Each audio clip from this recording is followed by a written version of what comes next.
Sometimes the hardest choices in life are not about choosing between good and bad, but between two kinds of good. Imagine this. A man comes home after a long day, exhausted, pockets almost empty. His children are asleep, their stomachs still rumbling with hunger. And instead of bringing the last piece of bread to his family, he goes outside, kneels on the cold pavement, and feeds a group of stray dogs. To many, that sounds foolish, even cruel. How could a father choose animals over his own children? But sometimes, the stories that look senseless on the surface carry the deepest lessons of love, sacrifice, and what it means to hold on to kindness when life is at its hardest. This is the story of Daniel, a man most people in his small town barely noticed. He wasn't wealthy, he wasn't powerful, he wasn't someone who would make headlines. He worked at a mechanic's garage, fixing engines by day, and by night, he returned to a tiny rented house on the edge of town where his wife and two young kids waited for him. They lived simply, and often too simply. Some weeks were good. There was enough food on the table, a few laughs, and even a rare treat. But more often, Daniel came home with only enough money for rice, bread, or beans, stretching every dollar until it nearly snapped. Yet, despite their struggles, there was one thing Daniel never compromised on. Every night, no matter how tired he was, no matter how empty his own stomach felt, he carried scraps of food, or sometimes even his own portion of dinner, outside to the alley where a group of stray dogs waited for him.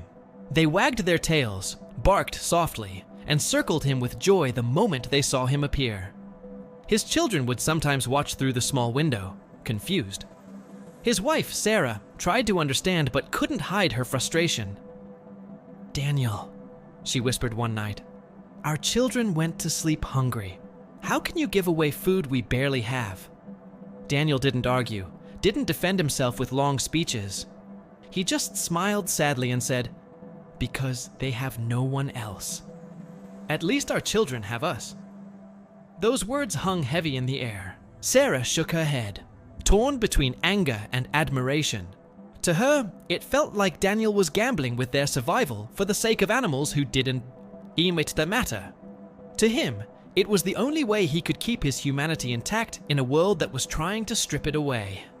The truth was, Daniel had known hunger longer than he cared to admit.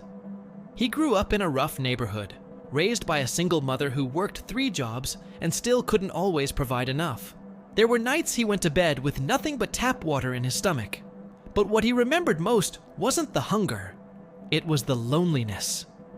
The feeling of being forgotten, invisible, discarded by a world that seemed too busy to notice.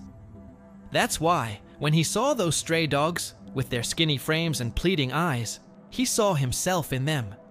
Creatures overlooked, unwanted, surviving on scraps, and he couldn't bring himself to turn away. Feeding them wasn't about food. It was about giving them proof that they mattered. But to his family, it felt like betrayal. One evening, things came to a breaking point. Daniel had earned barely enough to buy 1 loaf of bread and a small carton of milk. He brought it home, and Sarah quickly divided the bread into 4 thin slices, enough for her, Daniel, and the 2 children. The kids ate slowly, trying to make the bread last, while Sarah poured the milk into 4 tiny cups. There was no laughter that night, only silence. Afterward, while the children drifted to sleep, Daniel quietly wrapped up 1 slice of bread and slipped outside. Sarah noticed and followed him to the door, her heart pounding with frustration. She watched as Daniel knelt in the alley, tearing the bread into small pieces and feeding the wagging, hungry dogs. She wanted to scream at him, to demand how he could do this. But then, she saw his face. There was something in his eyes, a softness, a strange peace. The man who walked around heavy with worry all day seemed lighter in that moment, as though by feeding them, he fed something inside himself too. Sarah didn't speak. She just turned and went back inside, carrying the weight of a truth she didn't want to admit. Her husband's kindness was both his weakness and his strength. Weeks passed, and things grew harder. Winter crept in, and with it, the cold winds that seemed to pierce their fragile little home. Work slowed at the garage, and sometimes Daniel came back empty-handed. The children shivered under thin blankets, and Sarah prayed each night for relief. But no matter how bleak things became, Daniel's nightly ritual never stopped. Even if all he had was a crust of bread or a handful of rice, he carried it outside to the alley. The dogs waited faithfully, their tails wagging even faster when they saw him. And then came the night that changed everything. It was late, and Daniel was returning from work, his clothes soaked in oil and grease, his hands trembling with fatigue. As he approached the alley, he saw something unusual. A black van was parked nearby, and two men were roughly shoving the stray dogs into cages. They worked quickly, harshly, ignoring the animals' cries. Daniel froze, his heart racing. He approached and asked what they were doing. One of the men smirked and said, "City's paying us to clear the streets. Nobody wants these pests around." Something inside Daniel snapped. He knew he had no authority, no power to stop them. But he also knew he couldn't just watch.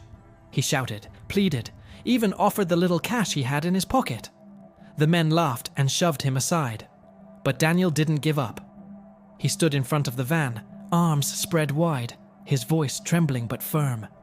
"If you want to take them, you'll have to go through me." The men cursed and pushed him again, but Daniel refused to move. His stubbornness bought just enough time for a crowd to gather. Neighbors opened their windows, others came out to see what was happening. Soon, people began filming with their phones, asking questions, demanding answers. Under the pressure of attention, the men finally growled in frustration, unloaded the cages, and drove away. The dogs spilled back onto the pavement, running straight to Daniel, licking his hands, tails wagging with frantic relief. That night, Sarah witnessed everything from the corner of the street. She saw her husband stand against men stronger and more powerful than him, all for the sake of animals who couldn't even speak a word of thanks. She saw the same dogs that she once resented now circling him like he was their only hope in the world. And for the first time, she understood. Daniel wasn't choosing dogs over his family. He was choosing kindness over bitterness. He was choosing to show his children that even in poverty, even in hunger, a man could still hold onto his humanity. In the days that followed, word of Daniel's act spread around town. People began noticing him, the quiet mechanic who fed strays while barely having enough for himself. A local animal shelter reached out, offering to help care for the dogs. The garage owner, impressed by his courage, gave him more stable hours. Neighbors began leaving food near the alley, inspired by his example. Slowly, life didn't feel as heavy anymore. The children, who once looked at their father with confusion, began to smile when they saw him feeding the dogs. They even joined him sometimes, holding out pieces of bread with giggles as the dogs licked their hands. Sarah, though still carrying the worries of survival, began to feel pride. Her husband might not bring home riches, but he was giving them something rarer, a legacy of compassion. Years later, those children would grow up remembering not the nights they went to bed hungry, but the lesson their father lived by. That kindness, even when costly, is never wasted. And that is the heart of this story. Because the truth is, life will always put us in situations where we feel torn between survival and compassion, between protecting ourselves and reaching out to others. And sometimes, kindness will look foolish. It will look like weakness. It will look like a man feeding stray dogs while his family sleeps hungry. But kindness leaves ripples.